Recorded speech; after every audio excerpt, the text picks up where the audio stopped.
একটু মনোযোগ দিয়ে শুনবেন। ওমর ফারুক নিজে গোসল করানোর পরে, নিজেই সন্তানকে কাপড়ের কাপড় পরানোর পরে, নিজে এবার জানাজার ইমামতি করবে। সন্তান লাশ হয়েছে আর বাবা জানাজা পড়াচ্ছে। আপনার বলেন তো সেই জানাজাটা কেমন হবে? সন্তান হচ্ছে লাশ আর বাবা হচ্ছে জানাজার ইমাম। এরকম কোনো জানাজার খবর কি আপনাকে জানা আছে? না। বর্তমানে বাংলাদেশে হ্যান্ডকাপ লাগে কার হাতে? অপরাধীর হাতে না ভালো মানুষের হাতে? কিছুদিন আগে এক আলেম অসুস্থ, হাসপাতালে নিয়ে আইছে। আপনারা ফেসবুকে দেখছেন। এমন অসুস্থ, লড়বার পারতেছে না, তার বগলের তলে হাত দিয়ে নিয়ে এসে রাখতেছে। অথচ দেখা গেল তার মাজাত একটা দড়ি আর হাতত হ্যান্ডকাপ। যেই লোকটা ছাড়া দিলেও হাঁটতে পারে না, তার মাজার দড়ি, হাতে হ্যান্ডকাপ। মনে হবে সবচাইতে বড় ডাকাত। অথচ আমরা সবাই তার হাতের সঙ্গে মুসাফা করার জন্য লাইন হয়ে দাঁড়িয়ে থাকি। ধরে কোন কথা কান না ভাই। যেই হুজুরের হাতে মুসাফা করার জন্য হাজার হাজার মানুষ দাঁড়িয়ে থাকে, আজকে সেই বাংলাদেশে তার হাতে হ্যান্ডকাপ, মাজায় দড়ি। অপরাধ করলে তার হাতে হ্যান্ডকাপ লাগাও, চোর ডাকাতের হাতে লাগাও, কিন্তু যে অপরাধ প্রমাণই হয় নাই তার হাতে হ্যান্ডকাপ লাগে, মাজার দড়ি লাগে, প্রমাণ করে দিল। এ বাংলাদেশের সবচাইতে বড় চোর ডাকাত হলো আলেমেরা। চুপ করে থাকেন না ভাই, চুপ করে থাকেন না। আল্লাহ কোরআনে তদন্ত করেছে, ইন্নামা ইয়াখশাল্লাহ মিন ইবাদিহিল উলামা। বান্দা সমূহের মধ্যে সবচাইতে আল্লাহকে বেশি ভয় করা বান্দা হলো আলেমেরা। এ কথা কি আমার না আল্লাহ? ইন্না আকরামাকুম ইনদাল্লাহি আতকাকুম। আর যে ব্যক্তি আল্লাহকে বেশি ভয় করে সেই ব্যক্তি সবচাইতে সম্মানিত। আল উলামা ওয়ারাসাতুল আম্বিয়া। আলেমরা হলো নবীদের ওয়ারিস। চুপ করে আছেন? আপনার মসজিদের ইমামের মাজার দড়ি লাগাচ্ছে, আমার কি? আমার কি? হুজুরক লাগাচ্ছে, আমার কি? চুপ করে আছেন? আল কোরআনের আলোক, কোরআন হাদিস যেখানে, দুনিয়ার মুসলমান। এই যে দেখেন কোরআনের ওয়াজ হচ্ছে, তাতে কিন্তু আমরা সবাই এক জায়গায় বসে আছি। আপনার আপনার সব লোক কি আওয়ামী লীগ? এখানে যত লোক আছে সব আওয়ামী লীগ, সব কি বিএনপি, সব কি জামাত, সব কি তাবলীগ। তার মানে বোঝা গেল বহু দলের মানুষ এসে এক সামিয়ানার তলে বসেছে। এটা হলো কোরআনের জ্বলন্ত মুজিজা। যখন কোরআনের আলোচনা হয় তখন মানুষ 14 দল 20 দল ভুলে গিয়ে এক সামিয়ানার নিচে বসে পড়ে। ধরে কোন কথা ঠিক? তাহলে কোরআনের ওয়াজ শুনতেছে। আমরা যদি এক দল হই, যেদিন কোরআন বাংলাদেশে চালু হবে সেদিন বাংলাদেশ খুঁজে 20 দল 14 দল পাবেন না। সমস্ত মুসলমান কয় দল? আরো জোরে। আল্লাহ কোরআনে বলেছেন, ওয়া তাসিমু বিহাবলিল্লাহি জামিআ ওয়া লা তাফাররাকু। তোমরা একতাবদ্ধ হও, তোমরা বিচ্ছিন্ন হও না। সমস্ত মুসলমানেরা ওই বাচ্চাটার দিকে তাকায় আছে। মাত্র 13 বছর 6 মাস বয়স। বুকের মধ্যে কি? ছেলেটার নাম হলো নোমান ইবনে সাবেত। ছেলেটার নাম কি? নোমান ইবনে সাবেত, যাকে আমরা সকলে জানি আবু হানিফা হিসাবে। সোনাল কর না কেন? মাদ্রাসায় লেখাপড়া করে, মাদ্রাসায় পড়ে। খুব গরিব মানুষ ছিল এক সময়। ওস্তাদ তাকায় দেখে পায়ের মধ্যে জুতা নেই।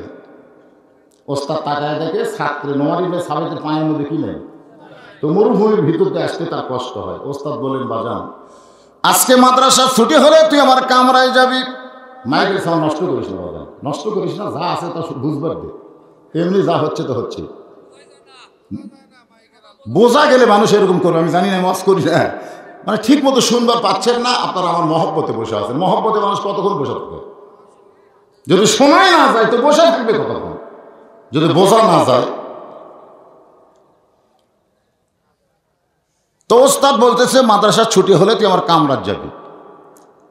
যে মাদ্রাসার ছুটি হয়েছে, নোমান ইবনে সাবেত যখন হুজুরের কামরায় যায়, হুজুর চৌকির তল থেকে এক জোড়া কাফনের জুতা বের করে বলে, বাজান এই জুতা আমার পুরাতন হয়েছে, এই জুতার আমি পায়ে দেই না, তোরে দিলাম।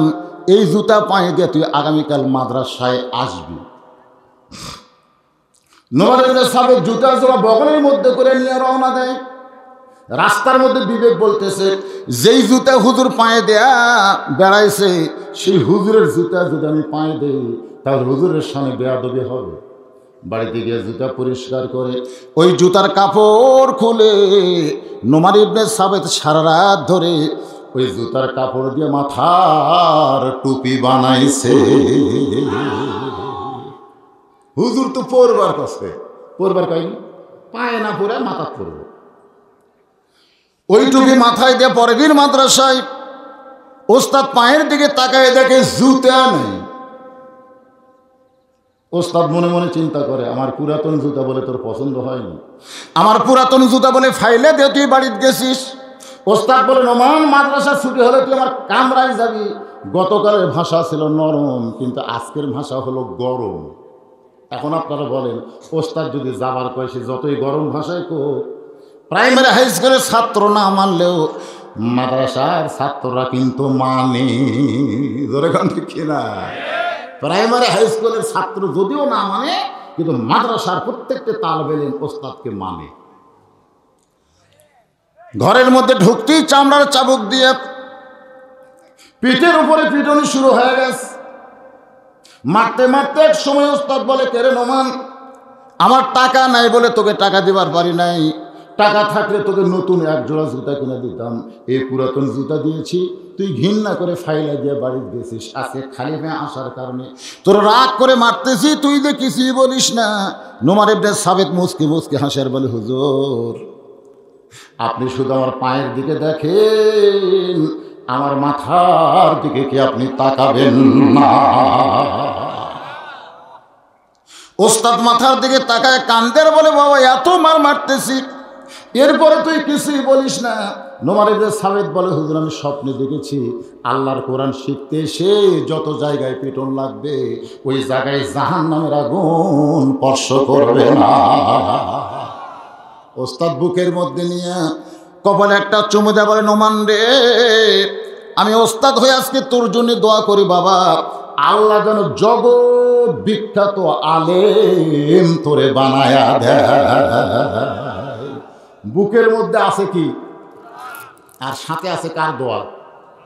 ওস্তাদের দোয়া। যখন আল্লাহর রহমত, কারণ আল্লাহর রহমত, পবিত্র কোরআনের সাহস আর ওস্তাদের দোয়া, তিনটা যদি একসাথে থাকে 5টা প্রশ্নের উত্তর দেওয়া যাবে না? আপনাকে কি মনে হয়? সমস্ত মুসলমান আলেম ওলামারা কয় এইগুলো প্রশ্ন আমরা জীবনে শুনি, যে আল্লাহ কোথায় আছে, আল্লাহ দেখতে কেমন, আল্লাহ কোন দিকে বসে আছে, আল্লাহর আগে কি আসছিল, নবী কোন দরজাতে আল্লাহ আরো সে গেল, এই দরজা, এগুলো কিভাবে উত্তর দিবে?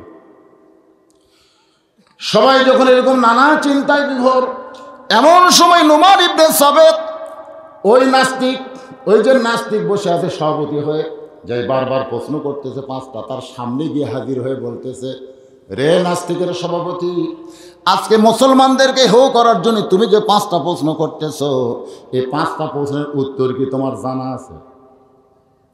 তুমি যে 5টা প্রশ্ন করতেছ, মানুষ প্রশ্ন করার আগে উত্তর জানা দরকার। জোরে কোন কথা ঠিক কিনা? আপনারা যে প্রশ্নটা করবেন, এই প্রশ্ন সম্পর্কে আপনার কিছু জানা লাগবে। তো যদি না জানেন তো ইচ্ছা মতো একটা উত্তর দেওয়া যাবে। কেউ যদি আমাকে প্রশ্ন করে, হুজুর ফেরাউনের নানির নাম কি? ফেরাউনের নানির নাম কি? আপনারা বলেন তো, যে প্রশ্ন করছে ও জানে না, আমিও জানি না, একটা মেরে দিলাম। এমন একটা কিতাবের নাম করলাম যেটা বাংলাদেশে খুঁজেও পাওয়া যায় না, তাফসিরে বাসারি। আল্লাহর বান্দা একটু খেয়াল করবেন, ওয়া আমিলুস সালিহাত, ঈমানের পরে 2 নম্বর ওয়া আমিলুস সালিহাত, নেক আমল করতে গেলে একটা সুন্দর পরিবেশ লাগবে। বর্তমানে আমাদের বাংলাদেশে যে পরিবেশ বিরাজ করতেছে, এই পরিবেশে সুন্দর আমল, নেক আমল করা সহজ না কঠিন? মসজিদ আপনার বাড়ি থেকে 100 গজ দূরে মসজিদ, আপনি এখন জোহরের নামাজ পড়ার জন্য মসজিদে যাচ্ছেন, সামনে কাতারে আপনি নামাজ পড়বেন, নিয়ত ভালো না খারাপ? ভালো না খারাপ? কিন্তু রাস্তার মধ্যে 2টা বেপরদা মেয়ে মানুষ, আপনি যে একটা মুসল্লি মসজিদে যাচ্ছেন, আপনার দেখে ওরা কিছুই মনে করলো না, মনে হয় আপনার গায়ের সাথে ঢিস মেরে ওরা চলে যাবে। এইরকম 2টা বেপরদা নারী আপনি দেখবার চান নাই, তাও আপনার 2 চোখত পড়িছে, আপনি দেখবার চান নাই, 2 চোখত পড়ছে। আপনার বলেন তো, কোনো বেপরদা নারী যদি চোখত পড়ে, এটা কি চোখতই থাকে? এটা কি চোখের মধ্যেই থাকে, না অন্য কোনো জায়গাতে এসে লোড হয়? এই জায়গায় কিন্তু একটা মেমোরি আছে, প্রত্যেকটা মানুষের এই জায়গায় একটা মেমোরি আছে, ওই মেমোরির মধ্যে লোড হয়ে গেছে। এখন সামনে কাতারে গিয়ে আপনি নিয়ত করতেছেন ইলা জিহাতুল কাবাতি শরীফাত আল্লাহু আকবার, মুখ আছে কাবার দিকে, চোখ আছে সেজদার দিকে, আর মন খালি বলতেছে রাস্তা কি দেখলাম রে। আপনারা বলেন নামাজ হবে? তাহলে মসজিদ আপনি ভালো করছেন, আপনার বাড়িও ভালো, কিন্তু যে রাস্তা দিয়ে আপনি মসজিদে যাবেন সেই রাস্তা যদি ভালো না হয়, প্রত্যেকটা মুসলমানের উচিত হলো মেয়েদেরকে ঘরের মধ্যে থাকতে হবে। ঘরের বাইরে যদি মেয়েরা যায় তাহলে বেপর্দা হয়ে যাওয়া যাবে না। আল্লাহ কোরআনে আইন করেছে ওয়াকরনা ফি বুয়ুতিকুন্না ওয়ালা তাবাররাজনা তাবাররুজাল, তোমরা ঘরের বাহির হয়ো না। কোনো প্রয়োজনে যদি ঘরের বাহির হও তাহলে হেজাব নিয়ে, পর্দা নিয়ে হবে। ওই জাহিলি যুগের মেয়েদের মতন সাজগোজ করে বের হওয়ার কোনো পারমিশন মুমিনা নারীর নাই। এই হুকুম কার? ভাই যারা আমার কথা বুঝতেছেন সবাই একটু জবান করে বলেন তো এই হুকুম কার? তাহলে এই হুকুম কোরআনে থাকবে, সমাজে বাস্তবায়ন হবে না, কোনোদিনও সুন্দর আমল করা যাবে না। ধরে কোন কথা ঠিক? কোরআনের মধ্যে হুকুম আছে কিন্তু সমাজে বাস্তবায়ন নেই। তাহলে ওয়ামিলুস সলিহা, নেক আমল করতে গেলে কি করা লাগবে? নেক আমল করতে গেলে সুন্দর একটা পরিবেশ বানানো দরকার। সুন্দর পরিবেশ যদি বানাতে চান সুন্দর একটা সমাজ লাগবে। সুন্দর একটা সমাজ যদি তৈরি করতে চান সুন্দর একটা রাষ্ট্র লাগবে। সুন্দর একটা রাষ্ট্র যদি বানাবার চান তাহলে ডক্টর কামালের সংবিধান দিয়ে হবে না, আল্লাহর কোরআনের সংবিধান লাগবে। ধরে কোন কথা ঠিক কিনা? এ কিছুদিন আগে একটা টাকলু কইছিল না, আমরা ৭১-এর সংবিধানে ফেরত যাব, ৭১-এর ৭২-এর সংবিধানে ফেরত যাবে। বিসমিল্লাহ তুলে দেবে, রাষ্ট্রধর্ম ইসলাম তুলে দিবে। একজন মুসলমান কোনোদিন বলতে পারে না যে ৭২-এর সংবিধান মুসলমানের কাছে হলো ১৪৫০ বছর আগেকার আল্লাহর কোরআন হবে সংবিধান। জোরে কথা ঠিক? বাইরে ঈমানের পরে আল্লাহ বলতেছেন ওয়া আমিলুস সলিহা, চারটা আমল না করলে ক্ষতির মধ্যে আমরা পড়ে যাব। ১ নম্বর ঈমান, ২ নম্বর হলো আমিলুস সলিহা, নেক আমল করা লাগবে। এই নেক আমল করতে গেলে সুন্দর একটা পরিবেশ লাগবে, সেই পরিবেশ এখনো তৈরি হয় নাই। আমি একটা সুন্দর আমলের কথা কি বলবো? আপনাকে বুঝতে পারতেছেন? যখন কোরআনের সমাজ চলবে তখন সুন্দর একটা আমল আপনাদের শুনে। আজকে আমাদের বর্তমান বাংলাদেশের সরকার, এই যে চেয়ারম্যান এমপি, তারা কিন্তু মঞ্চে এসেই বলে আমরা মাদক মুক্ত সমাজ চাই। বলে কি বলে না? বলে না। আর ২ নম্বর হলো বাল্য বিবাহ বন্ধ করবার চাই। এটা কিন্তু এখনকার একটা স্লোগান, মাদক মুক্ত সমাজ, বাল্য বিয়া বন্ধ। আপনারা বলেন তো বাল্য বিয়া বন্ধ করার আগে বাল্য প্রেম বন্ধ করার দরকার আছে না নাই? আমাদের সরকার কোনটা বন্ধ করবে? যেটা জায়েজ। বাল্য বিয়া তো হারাম না, বাল্য বিয়া জায়েজ। যেরকম কি জায়েজ সেটাই বন্ধ করবে, কিন্তু বাল্য প্রেম। আমি সরকারকে বলবো বাল্য বিয়া বন্ধ করা লাগবে না, বাল্য প্রেম বন্ধ করে মেয়েদেরকে পর্দার মধ্যে রেখে দেন, ছেলেদেরকে মোহরা দিতে হবে আইন করেন। একটা ছেলেও বাল্য বিয়া করবে না। ধরে কোন কথা ঠিক না? বাল্য বিয়ে করবি, ওই মোহরা দেওয়ার জন্য টাকা কামাই শুরু করে দেবে। আমাদের দেশে ছেলেরা একটু বালে ঘলি দেখবেন 4G মোবাইল নিয়ে ঘুরতেছে, 22,000 টাকা দাম। আর বাপ ভ্যান চালায়, উনি 22,000 টাকা মোবাইল নিয়ে ঘোরে। জিজ্ঞেস করা হয় তোর বাপ অটো ভ্যান চালায়, তুই এত দামি মোবাইলে ঘুরিস কেন? এই তোর কি লজ্জা নাই? তখন হাসার কায়, হুজুর কি লজ্জা? গত বছর এক মেয়ের বাপ 1.5 লাখ করছে। গত বছর এক মেয়ের বাপ আমার দাম 1.5 লাখ করছে। এবার এক মেয়ের বাপ 2 লাখ ভুগতেছে।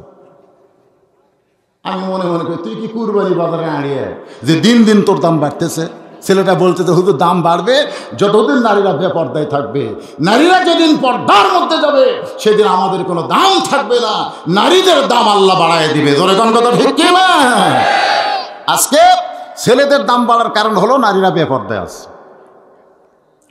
নারীরা যদি পর্দার মধ্যে থাকে তাহলে ছেলেদের মহরণ দেওয়ার কথা আল্লাহর কোরআনে আছে না নাই? জোরে কোন আছে না নাই? একটু মনোযোগ দিয়ে শুনবেন। ওমর ফারুক জোহরের নামাজের ইমামতি করবেন। ওমর ফারুক কিন্তু মসজিদের মুসল্লি না, মসজিদের ইমাম। ধরে কোন? আপনাকে চেয়ারম্যান মসজিদের মুসল্লি না ইমাম? আপনাদের এমপি মসজিদের মুসল্লি না ইমাম? আপনাদের বাংলাদেশের মন্ত্রী মসজিদের মুসল্লি না ইমাম? যেদিন সুন্দর আমল আমরা পেতে পারবো সেই দিন, যেদিন আমাদের নেতারা মসজিদের মুসল্লি না হয়ে ইমাম হবে। ধরে কোন? সুবহানাল্লাহ। হায় হায়, আপনাদের এই ওয়ার্ডের মধ্যে সবচাইতে বড় মসজিদের ইমাম হবে মেম্বার, যদি আমরা আমিলুস সলিহা নেক আমল করতে চাই। কারণ নেতাগুলো যদি ভালো হয়, স্যামসাগুলো এমনি ভালো হবে। জোরে কোন কথা ঠিক কিনা? হযরত ওমর অর্ধ পৃথিবীর খলিফা জোহরের নামাজ পড়ানোর জন্য মসজিদে যাচ্ছেন। যাওয়ার সময় দেখে রাস্তায় একটা ছেলে হাঁটতেছে, কিন্তু হাঁটার কোনো সাইজ নাই। রাস্তায় একটা ছেলে হাঁটতেছে, কখনো ডান দিকে যায়, কখনো বাম দিকে যায়। আপনার বলেন তো নেক আমল হলো রাস্তার কোন দিক দিয়ে হাঁটা? না না, রাস্তার কোন দিক দিয়ে হাঁটলে নেক আমল? আমরা হাঁটি কোন দিক দিয়ে? তাহলে বোঝা গেল আমরা জানা শুনে ভুল হচ্ছে। জানা শোনা যেটা করে এটা ভুল। এই জানা শোনা যেটা করে এটা ভুল না অপরাধ? অজানাতে যেটা করে সেটা হলো ভুল, আর জানিয়ে যেটা করে সেটা হলো। আমরা কি কোনোদিন বাংলাদেশে আন্দোলন করেছি যে ডানপন্থী ডান হাতের আমল নামা নিয়ে জান্নাতে যাওয়ার চাই, আমরা রাস্তার বাম দিকে হাঁটবো না, আমরা রাস্তার ডান দিকে হাঁটতে চাই? এই আন্দোলন কি কোনোদিন করছি? যদি করার পরে সরকার না মানত তাহলে আমাদের কোনো পাপ হতো না, পাপ হতো সরকারের। কিন্তু আমরা তো কিছু কই না। ওমর ফারুক চমকে গেলেন। যে রাষ্ট্রটা আল্লাহর কোরআন দেয়া চলে সেই রাস্তার ডান সাইডে বাম সাইডে হাঁটে, এই ছেলেটা কে রে? একে জন্ম দিল কে? তার মা কে? ওমর ফারুক এক দৌড়ে ছেলেটার সামনে গেলেন। সামনে গিয়ে তাকায় দেখে ছেলেটার কেউ না, তারই জন্ম দেওয়ার নাম হলো আবু শামা। ছেলেটা কেউ না, তারই জন্ম দেওয়া। যেরকম তারই কি জন্ম দেওয়া বোঝেন আপনারা? জন্ম দেওয়া বোঝেন? আপনারা বলেন তো যে জন্মের যদি দোষ হয়, জন্ম দেওয়ার সময় দোষ। এবছর কিন্তু একটা হিজড়া চেয়ারম্যান হচ্ছে, আপনারা শুনছেন? 50 বছরের মধ্যে এরকম আমরা শুনিনি। এইবার শুনলাম যে একটা হিজড়া চেয়ারম্যান হচ্ছে। তো সাইড থেকে আমার আগে বলতে হুজুর এই যে হিজড়া, এটা কি? ছেলেও না মেয়েও না, এইরকম মানুষ জন্ম দেওয়ার কারণ কি? আমি কইলাম বাজান শোনো, দুনিয়াতে পুরুষ আল্লাহ পাঠায়, নারীও আল্লাহ পাঠায়, হিজড়াও আল্লাহ পাঠায়। তাহলে আল্লাহ তাদেরকে হিজড়া করে পাঠালো, ওরা যদি আল্লাহর কাছে কেস করে, আল্লাহ তুমি আমাকে হিজড়া করলে কেন? এর উত্তর দাও। আসলে সন্তান হিজড়া হওয়ার পিছনে আল্লাহর কোনো দোষ নেই, দোষ হলো বাপের। তোর এখনকার আমি বুঝা দেব। বাবায় আনন্দে মাতিয়া সাগরে ভাসাইয়া সেই যে চইলা যায়, খবর লয় না মাজন ধরিয়াই উদরে, কতই যতন করে 10 মাস পরে পায় প্রসবের বেদনা, এমন দরদি ভাবে কেউ হবে না আমার মা গো।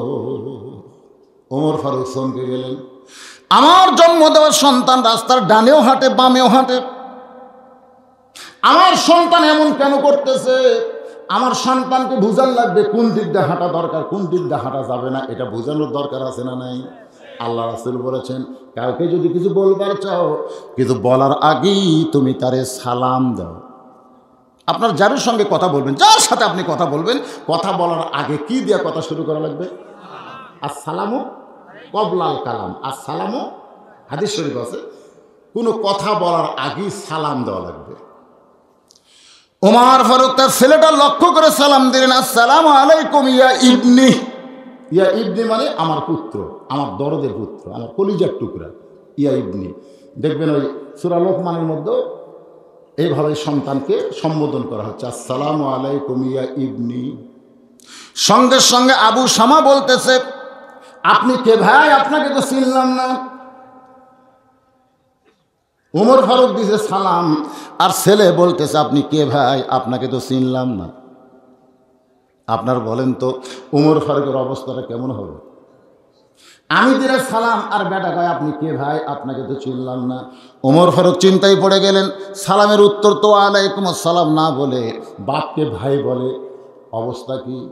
নাকের কাছে মুখটা নিয়ে গেছে, এমন সময় ভিতর থেকে মদের গন্ধ আসতেছে। সন্তান যদি মদ পান করে, আপনারা বলেন তো তখন নেক আমল কি? সন্তান যদি মদ পান করে, বর্তমানে বাবা যদি জানে তার সন্তান মদ পান করে, তখন বাবা কি করবে? আর হযরত ওমর কি করতেছে? একটা হলো পরিবেশ, আর একটা হলো শয়তানের আইন। ধরে বলেন কথা ঠিক? ওমর ফারুক চারিদিকে তাকালেন, চারিদিকে কেউ নাই। আমার ছেলে যে মদ পান করছে কেউ দেখেনি, কেউ দেখেনি।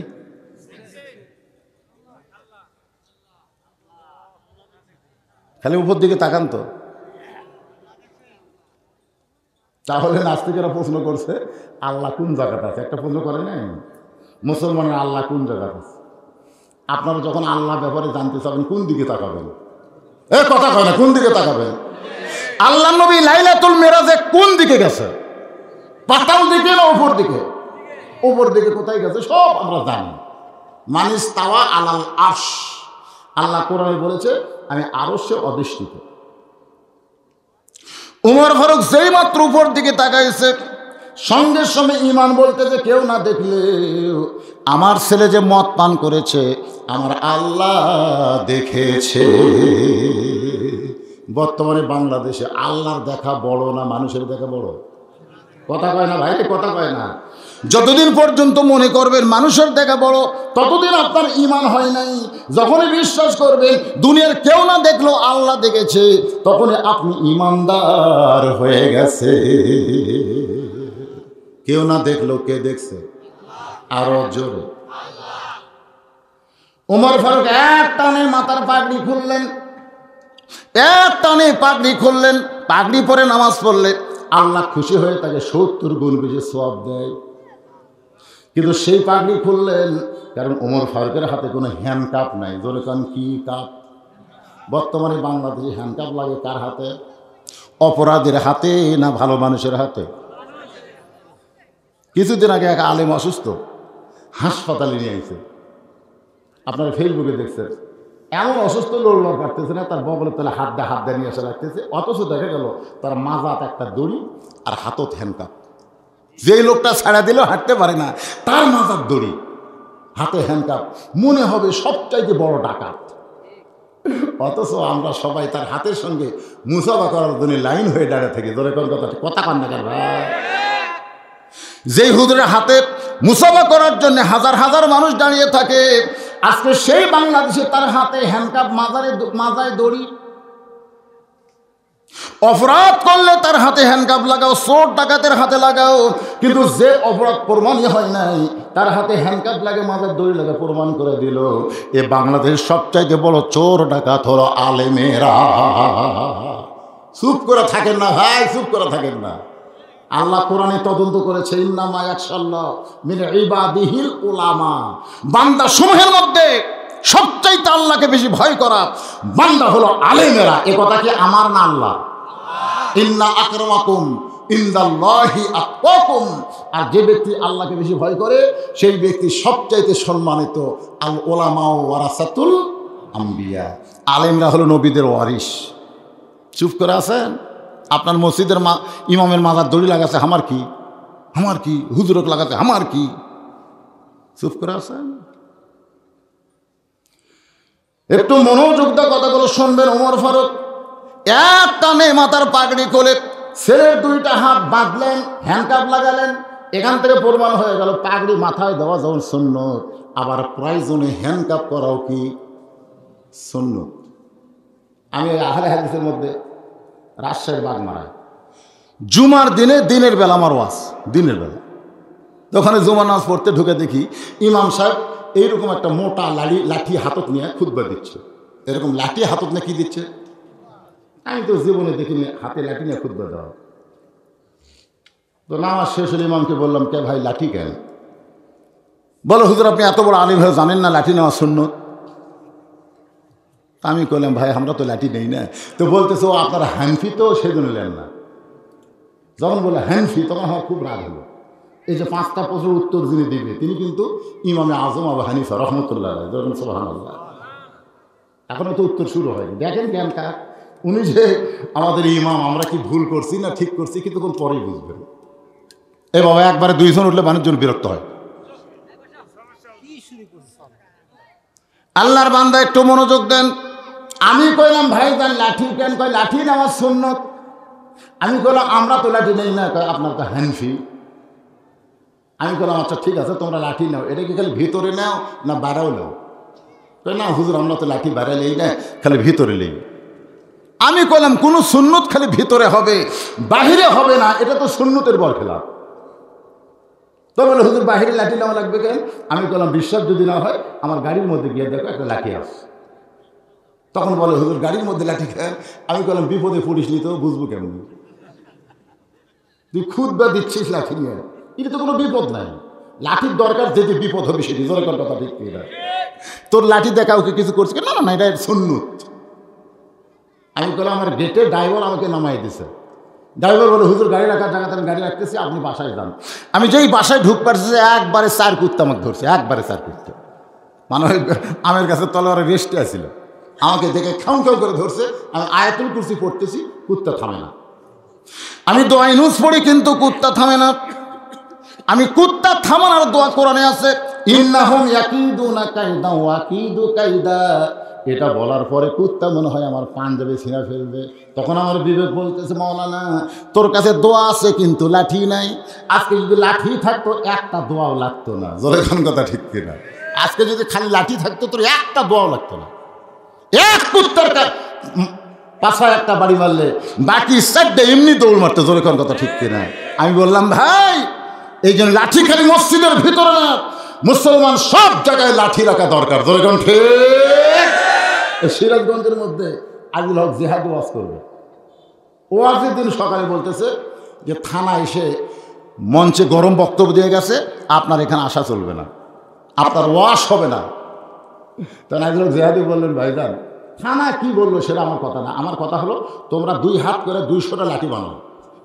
2 হাত করে করা এখানে মাহফিল 2 হাত করে 200টা লাঠি বানাও। ওই লাঠি নিয়ে এখানে মাহফিলের আশেপাশে তোমরা ঘুরবে, আর কিচ্ছু করা লাগবে না। তোরা 200 জন লোক ওই লাঠি নিয়ে মাহফিলের আশেপাশে ঘুরতেছে। কে যেন থানাত খবর দিয়েছে, হাজার হাজার মানুষের হাতে 2-3 হাত করে একটা করে লাঠি। থানা বলেছে দরজা বন্ধ কর, ওরা যা করে করুক। মারামারি করা লাগে না, লাঠির শূন্য একটু ঘোরাফেরা করেছে আর কেউ আসতে পারে নাই। তাহলে লাঠি শুধু ভিতরে না বাহিরেও দরকার?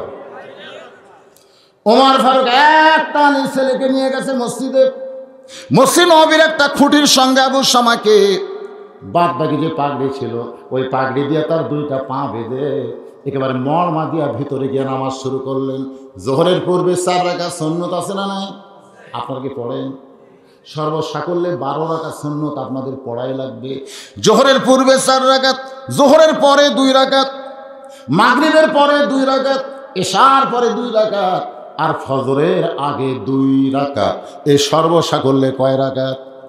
12 রাকাত। অনেক ছেলেরা আছে দেখবেন যুবকেরা, এরা নামাজে কি জন্য মসজিদে যায় বুঝি না, অযথা রাস্তার গল্প করতেছে। যেই মসজিদ আগামত দেওয়া শুরু করছে দৌড়ে যায় ফরজ নামাজ শুরু করলো। এর আগে যে জোহরের 4 রাকাত সুন্নত আসলে কথা কোন আসে না? না আসে না? তুমি যৌবন বয়সে সুন্নত ছাড়তেছে, বুড়া হলে তো তুমি চিয়ারলে মসজিদে যাবে। চিয়ারলে যখন নামাজ পড়বেন তখন তো আপনার নামাজই হবে না, নামাজে হবে না। কারণ নামাজের ভিতরে এবং বাহিরে 13টা ফরজ, তার মধ্যে একটা ফরজ হলো দাঁড়িয়ে নামাজ পড়া। ধরে কোন কথা হে, তো তুমি দাঁড়াবাড়ি পারো না, তোমার নামাজই হচ্ছে না। তো হয়তো বলে হুজুর অসুস্থ মানুষ, অ্যাক্সিডেন্ট হয়ে হাঁটু ভাঙছে, মাথা ভেঙে গেছে, সেই লোক। আমি বললাম সেই লোক জামাতে যাওয়া দরকার নাই। অসুস্থ মানুষের জন্য জামাত না, অসুস্থ মানুষ যেখানে ইচ্ছা সেখানে নামাজ পড়ুক। কিন্তু মসজিদের মধ্যে গেলে কাতার সোজা করতে হবে, দাঁড়িয়ে নামাজ পড়তে হবে। কথা ঠিক আছে? কোনো চেয়ার মসজিদের মধ্যে জায়গা পাবে না। যদি চেয়ার মসজিদে জায়গা পায় ওই মসজিদ কমিটিকে আল্লাহ আগে ধরবে যে আমার ঘরের মধ্যে চেয়ারম্যান হলো কেন? চেয়ারম্যান তো ইউনিয়ন পরিষদে থাকবে, চেয়ারম্যান মসজিদের মধ্যে কেন? আজ থেকে 10 বছর আগে কোনো মসজিদে কোনো চেয়ার আলা ছিল না, ছিল? কথা কোন ছিল? আজকে আমরা কিছু না বলার কারণে যে হারে চেয়ার বাড়তেছে, কিছুদিন পরে দেখবেন আর দাঁড়ানোর জায়গা নাই, গোটা কাতার চেয়ার দিয়ে ভরে গেছে। জোরে কোন ঠিক কিনা? আল্লাহ বলেছেন ফাওয়াইলুল লিল মুসাল্লিন আল্লাযীনা হুম সালাতিহিম সাহুন আল্লাযীনা হুম ইরাউন ওয়া ইয়ামনাউনাল মাউন। ওমর ফারুক জোহরের 4 রাকাত সুন্নত নামাজ পড়তেছেন, এমন সময় মুসল্লিরা মসজিদের মধ্যে ঢুকে বারান্দায় তাকায় দেখে একটা বাচ্চা গ্যাং গাচ্ছে, একটা যুবক গ্যাং করতেছে। সবাই দেখতে গিয়ে দেখে, কে রে, এইটা না হযরত উমরের ছেলে? এরে এভাবে কে মারল রে?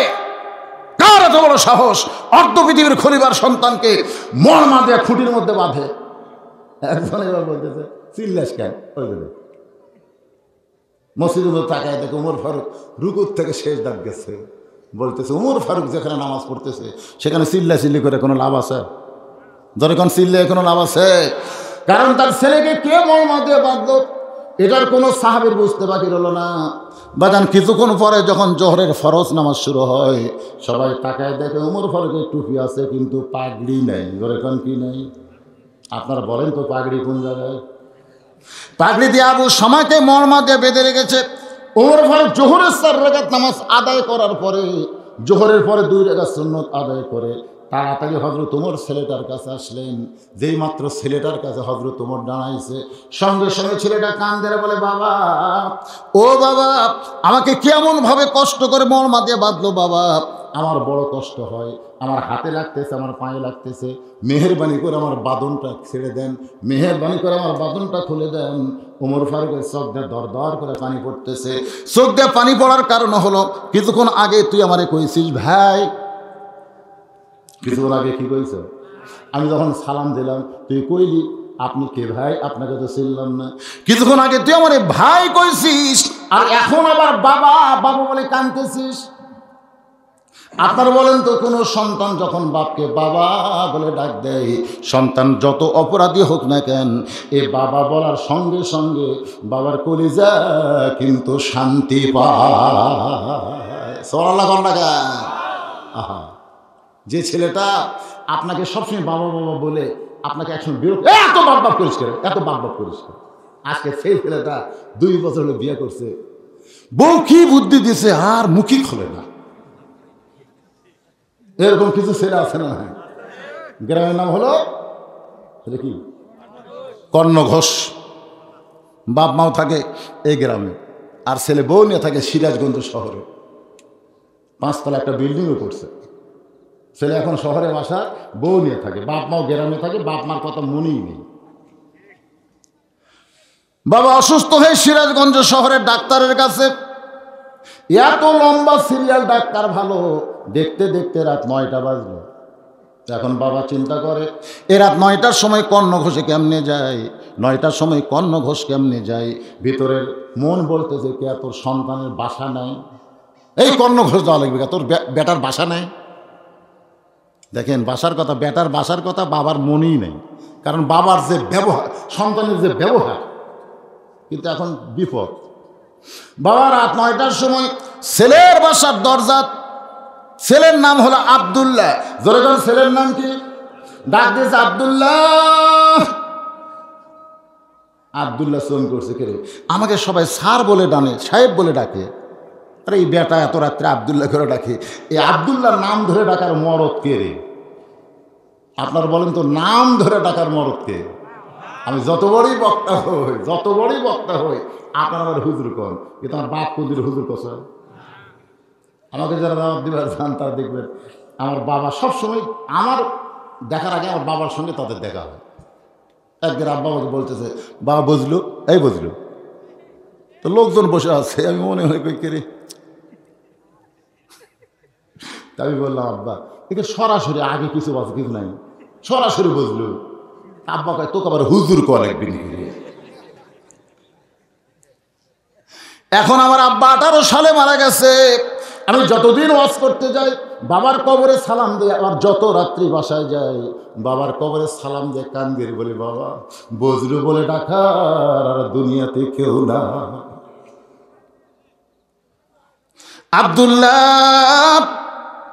আব্দুল্লাহ চমকে উঠছে, এত রাত্রে আমার নাম ধরে ডাকতেছে, অবশ্যই আমার বাবা হবে। দরজা খুলে তাকায় দেখে বাবা এতিমের মতন দাঁড়ায় আছে। আব্দুল্লাহ বলে, বাবা ভিতরে আসেন। ভিতরে আসেন, আপনি তো আসেন না বাবা, আজকে হঠাৎ 9টার সময় কেন আইছেন? বাবা বলতেছে, আমার মন চাইনি, বিপদে পড়ে আইছি। ডাক্তার দেখতে দেখতে 9টা বাচ্চা কর্ণ ঘোষ কেমনে যায়। আব্দুল্লাহ বাবার হাত ধরে নিয়ে যায় রেস্টরুমে বসাইছে, বাবা একটুখানি জন্য বসেন। বাপ কয় তুই কোথায় যাবি?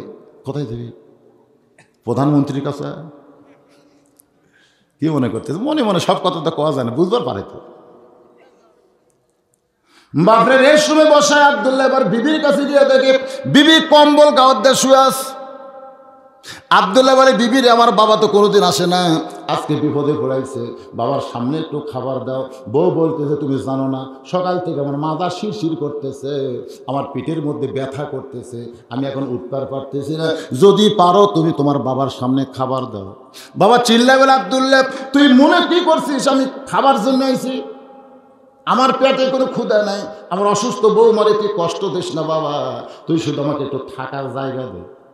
আব্দুল্লাহ বলতেছে, বাবা আসলে কি আপনি খাবেন না? বাপ বলতেছে, না বাজান আমি বাহিরে খাই আইছি, তুই শুধু আমার থাকার জায়গা দে। আব্দুল্লাহ একটা ঘর দেখায় বলে, বাবা তাহলে এই ঘরে আপনি থাকেন। বাবা রাত 9টার সময় না খাইয়া ঘুমায় গেছে। রাত যখন 11টা বাজে তখন আব্দুল্লাহর শালা বইয়ের ভাইকে আপনারা কি করেন? শেফালি আপা, আব্দুল্লাহর বইয়ের নাম হলো শেফালি, ডাক্তার শেফালি আপা। সঙ্গে সঙ্গে বিড়াল ইন্দুর ধরার জন্য যেমন লাফ মারে, কম্বল ফেলে দিয়ে মারছে লাফ। আব্দুল্লাহ তাকায় দেখে কম্বল আছে, বউ নেই। বউটা তাহলে গেল কোথায়? বউটা দরজা খুলে বলতেছে, ভাই এত রাতে কোত্থেকে আসলি? ভাই বলতেছে, ক্যারাম বোর্ড খেলতে খেলতে রাত হয়ে গেছে, তাহলে আমাকে একটু থাকার জায়গা দেন। বোন বলতেছে, পাগল হয়েছিস নাকি? তুই না খাইয়া ঘুমাইলে আমার চোখে ঘুম ধরবে না, তোকে খাইতেই হবে। ডাইনিং টেবিলের চেয়ারে বসায়া মাছ গরম, গোস্ত গরম, ভাত গরম, সব গরম করে এনে ভাইয়ের সামনে দিয়ে বলতেছে, খা ভাই খা ভাই, তুই না খাইলে আমার কলিজার শান্তি নাই। আব্দুল্লাহ ঘরের ভিতর থেকে চিন্তা করে, রাত 9টার সময় আমার বাবা না খাইয়া ঘুমাইলো, তোর মাজা বেদনা পিঠ শিরশির করে, এখন বলতেছে খা ভাই খা ভাই, খবর কি? বার হয়ে দেখে 5 তরকারি গরম ভাত, শালার মাথায় বইয়ের হাত। সামনে কয় তরকারি? 5 তরকারি গরম ভাত, মাথা হাত দিয়ে বলতেছে, আরে এক টুকরা খা ভাই, এক টুকরা খা। ভাই বলতেছে, না আপা আর 5 টুকরা, আরে এক টুকরা খা ভাই। ভাই খাবি রে? ওই জোর করে দিচ্ছে। আব্দুল্লাহ আস্তে আস্তে বাবা যেই ঘরে ঘুমাই ওই ঘরে জানলার কাছে গিয়ে 0 বাল্বের আলোতে বাবার শুকনা মুখটা দেখতে পায়। 0 বাল্ব জ্বলতেছে, ওই আলোতে বাবার শুকনা মুখটা দেখে আব্দুল্লাহর চোখ দিয়ে দরদর করে পানি পড়তেছে। যেই বাবা নিজে না খাই আমার লেখাপড়া করাইছে, যেই বাবা মাটির বিছনায় শুয়ে থেকে আমার খাট বানায় দিছে, আজকে সেই বাবা আমার না খাইয়া ঘুম পাড়তেছে, আর শালার সামনে 5 তরকারি গরম ভাত। আল্লাহর কোরআন বলে, ওয়াকাযা রাব্বুকা আল্লা তা'বুদু ইল্লা ইয়াহু ওয়া বিল ওয়ালিদাইনি ইহসানা। বিবেক, আব্দুল্লাহর বিবেক, বিবেক। এই মুহূর্তে তোর আমল কি? ওয়া আমিলুস সালিহাত। না খাইয়া বাবা ঘুম পাড়তেছে, আর শালার সামনে 5 তরকারি গরম ভাত, মাজা বেদনা পিঠ শিরশির করে, এই সময় তোর আমল কি? ওয়া আমিলুস সালিহাত। নেক আমল করার দরকার আছে না নাই? এই সময় কি আমল? সুবহানাল্লাহ, সুবহানাল্লাহ, সুবহানাল্লাহ, নাউজুবিল্লাহ, নাউজুবিল্লাহ। আব্দুল্লাহ চিন্তা করতেছে, কি করি? বর্তমান নারী নির্যাতনের আইন আছে, পুরুষ নির্যাতনের কোনো আইন নাই। যখন কথা ঠিক করে, বর্তমানে নারী নির্যাতনের আইন, একটা বউ যদি আপনি মারিয়ে ফেলে দেয় কোনো আইন নেই। আপনার বউ দূরে চল মারছে, একটা লাগতে পারছে, থানার যা উচিত বলবেন যে আমার বউ আমাকে মারছে, ওদি সাহেব বলবে তুই হিজড়া কেন, তুই হিজড়া, তোর বউ তোকে মারে কেন? বর্তমানে নারী নির্যাতনের আইন আছে, পুরুষ নির্যাতনের কোন আইন বাংলাদেশে নাই। ধরে কোন কথা ঠিক কিনা? আজকে অধিকাংশ পুরুষ নারীদের দ্বারা নির্যাতিত হচ্ছে, নারীদের দ্বারা নির্যাতিত হচ্ছে অধিকাংশ পুরুষ। আপনি খেয়াল করে দেখেন। আব্দুল্লাহ চিন্তা করে, কি করি, শহরের বাসা, কি করি? চোখ বন্ধ করে চিন্তা করতেছে। ইতিমধ্যে উটি বলা একটা বেলান, উটি বলে না, ওর নাম কি? বলান। মাত্র 3 পা হাত, কিন্তু মোটা আছে। আব্দুল্লাহ চিন্তা করতেছে, এটা তো আসে, এটাতে কাম করা যায়, কিন্তু যদি নারী নির্যাতনের কেস করে, তখন বিবেক বলতেছে, পাগলা, সব জায়গায় মারিস না, যেটি মারলে কেস হবে সেটি মারিস না, যেটি মারলে দেখাবার পারবি না সেটি মার। এটার নাম হলো বিবেক।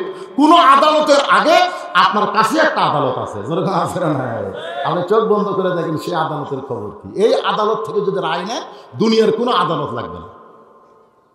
আজকে যারা বিচারপতি বসে আছে, তাদের যদি বিবেক থাকতো তাহলে খারাপ মানুষ রাস্তায় থাকতো না, ভালো মানুষ জেলখানায় ঢুকতো না। জোরেকার কথা ঠিক কিনা? বিবেক নাই। আর আমার ওয়াজে শুনছেন বিচারের অবস্থাটা কীরকম। ওদের 7 বছর ধরে আমের বাগানের চারা করেছে, এখন আমের গাছ হয়েছে। জ্যৈষ্ঠ মাসে দেখতে গেছে আম পাকছে কিনা, যা দেখে ছোট্ট এক ছেলে গাছের ডালে বসে পাকা আম পাড়তেছে আর ব্যাগের মধ্যে ঢুকাচ্ছে।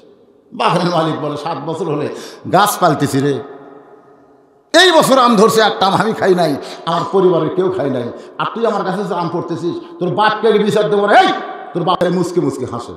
বাগানের মালিক বলে, হাসিস কেন? বলে, আমার বাবা কোথায় যা বিচার দিবেন, আমার বাবাও তো আর এক গাছের চড়ছে। বাগানের মালিক ভুল কিনে দেখে সত্যি ওর বাপ আম পাড়ার বস্তা ভরায়, গাছের নিচে বসে বলে, আল্লাহ বিচার দিব কার কাছে, বেটাও চোর বাপও চোর। আজকে আমাদের প্রধান বিচারপতি 11 বছর জেল হয়ে গেছে। যখন কথা ঠিক কিনা? বিচার দিবেন কার কাছে? একটু মনোযোগ দিয়ে শুনেন। আব্দুল্লাহর বিবেক সাঙ্গা হয়ে গেছে। বিবেক বলছে, পিছন দিকে তাকায় দেখ উঁচা আছে, পিছন দিকে তাকায় দেখ, সামনের দিকে না পিছন দিকে তাকায় দেখ উঁচা হয়ে আছে। ওই মিডল পয়েন্টে বাড়ি মারবি, মিডল পয়েন্টে মারবি, কাপড় খুলে কোনোদিন দেখা পারবি না, কিছু হবি না। সোনাল্লাহ কন্যা গান মিডল পয়েন্ট বোঝেন না? ওই জায়গাতে আপনি যত জোরে বাড়ি মারেন ওই বেহস হবি না, ওই মরবিও না, খালি লাগবি সিটপিট করবি। সৌদি আরবে যারা নামাজ পড়ে না, দেখবেন নামাজের সময় রাস্তায় ঘোরাফেরা করতে সৌদি আরবে, তাদেরকে ধরে নিয়ে যে ঘরের মধ্যে পাশার কাপড় খুলে ওই পাশার উপর বসায়, কারণ সমানে পাশার বসে। মাঝে মধ্যে দেখবেন ফেসবুকে ভাইরাল হয়, কিছু দেখা যায় না, পাশার উপর শটা শট মারতেছে। আব্দুল্লাহ এবারে বেলানটা চোরের মতন, বিলাল যেমন ইন্দুর ধরে চুপি চুপি, এরকম কোষার মধ্যে নিয়ে বইয়ের পিছনে খাড়া হয়েছে। বউ খালি ভাইকে বলতেছে, আর এক টুকরা খা ভাই, আর এক টুকরা খা ভাই। আপনারা বলেন তো, বাপ না খায় শুয়ে আছে, শালা খাবি না, বউ খালি জিদ করতেছে, আর এক টুকরা খা ভাই। ওর রাগ বাড়তেছে না কমতেছে? ওই বিসমিল্লাহ কই মিডল পয়েন্টে মারছে বাড়ি, এত জোরে বাড়ি মারছে ফুটবলের মতন শব্দ। একদিকে বউ দৌড় আর একদিকে শালা দৌড়। শালা চিল্লায় বলে, দুলা ভাই আমার বোনকে মারলেন কেন? ও দুলা ভাই আমার বোনকে মারলেন কেন? আব্দুল্লাহ বলতেছে, তোর বোন আমার কে হয়?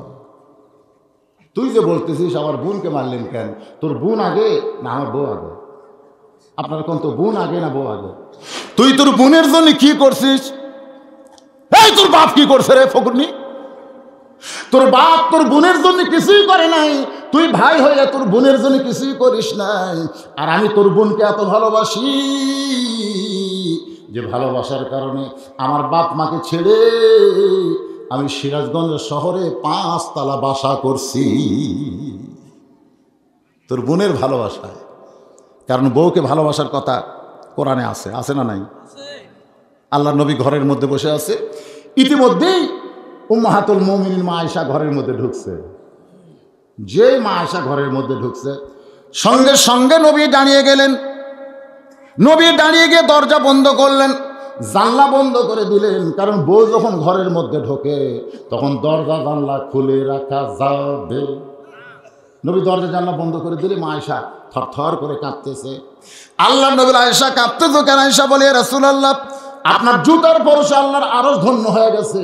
সেই ঘরের মধ্যে যদি আমার কোনো বেয়াদবি হয়, এই জন্যই আমার দেহ থরথর করে কাঁপতেছে। আল্লাহ রাসূল বলে, আয়েশা একজন নবীর জুতার পরশে আল্লাহর আরশ ধন্য হয়ে গেছে, একজন নবীর। আয়েশা বলে, হুজুর আপনি তো সেই নবী। আল্লাহ নবী বলে, আমি সেই নবী ছিলাম যতক্ষণ দরজা খোলা ছিল, যেই দরজা বন্ধ হয়েছে আমি এখন নবী নই রে আয়েশা, আমি হলাম স্বামী আর তুমি আমার বিবি। যেই কইছে আমি তোমার স্বামী তুমি আমার বিবি, মা আয়েশা দৌড়ে এসে আল্লাহ নবীর বুকের মধ্যে মাথা ঢুকাই দিয়েছে। হাদিস শরীফ আছে, নবী আস্তে করে ডান হাত, এই ডান হাত কেন মা আয়েশার পিঠের মধ্যে একটা ঠাসি মারছে। আল্লাহ রাসূল বলেছেন, বউকে বুকের মধ্যে নিয়ে একটা ঠাসি দেওয়া হলো, আমি নবীর সুন্নাত। সুবহানাল্লাহ কন্যা কেমন? কাকার কথা বলতেছি? বউ বউ, এটি কিন্তু প্রেমিকার কথা হচ্ছে না। প্রেমিকা তুমি আমার জীবন, তুমি আমার জীবন। আমি কিন্তু বিবির কথা বলতেছি। আপনারা আজকে বাড়িতে যাওয়ার পরে বউ যখন দরজা খুলবে আশেপাশে তাকায় দেখবেন কেউ চেতন নেই, বউকে বুকে নিয়ে একটা ঠাসি মারবেন, একটা সুন্নতের সব পাবেন। সুবহানাল্লাহ। এরকম বুকে নিয়ে খুব জোরে না, মাঝামাঝি। আল্লাহ নবী যখন আয়েশাকে বুকের মধ্যে নিয়ে একটা ঠাসি দেয়, এমন সময় আল্লাহ ডাকতে বলে, জিবরাইল আর দেরি করো না, নবীর কাছে কোরআন নিয়ে যাও। ফেরেশতা জিবরাইল বলে, আল্লাহ আপনার নবীর কাছে তো আমি অহরহ কোরআন নিয়ে যাই, কিন্তু এইভাবে বলার কারণ কি জানতে চাই। আল্লাহ বলে, জিবরাইল আমার নবী ঘরের মধ্যে যে আমল করতেছে, ও আমিলুস সালিহা, আমার নবী ঘরের মধ্যে যে আমল করতেছে, আমলের কারণে আল্লাহর আরশ খুশি হইয়া গেছে। নবী ঘরের মধ্যে যে আমল করতেছে, আমলে আমি আল্লাহর আরশ খুশি হয়ে গেছে। আপনারা বলেন তো, নবী ঘরের মধ্যে নামাজ পড়তেছে, জিকির করতেছে, তাহলে কি বোঝা গেল? আমিলুস সালিহার মধ্যে নিজের বউকে বুকের মধ্যে নিয়ে একটা ঠাসি মারাও সওয়াব। ফেরেশতা জিবরাইল এসে নবীকে সালাম দেয়, আসসালামু আলাইকা ইয়া রাসূলুল্লাহ। তখন আয়েশা নবীর বুকের মধ্যে, নবী চমকে উঠছে। ফেরেশতা জিবরাইল সালাম দিয়েছে, নবী চমকে উঠছে। আয়েশা বলতেছে, হুজুর আপনি আমাকে বুকের মধ্যে নিয়ে চমকে উঠলেন কেন? নবী বলতেছে, আয়েশা জিবরাইল আছে। আশা কয়, ছি ছি, এটা একটা আশার টাইম হলো। তাহলে কি বোঝা গেল? স্বামীর বুকের মধ্যে বউ কি স্বামীর বুকত আছে না জান্নাতত আছে? এ কথা কন না কেন? জান্নাত আছে, জান্নাতে, এটা একটা আসার সময় হলো। হুজুর শরম লাগতেছে না? আল্লাহ রাসূল কয়, আয়েশা স্বামী স্ত্রী যখন মহব্বত করে, শুধুমাত্র আল্লাহ ছাড়া ফেরেশতারাও পর্যন্ত জানে না। সুবহানাল্লাহ কন না কেন?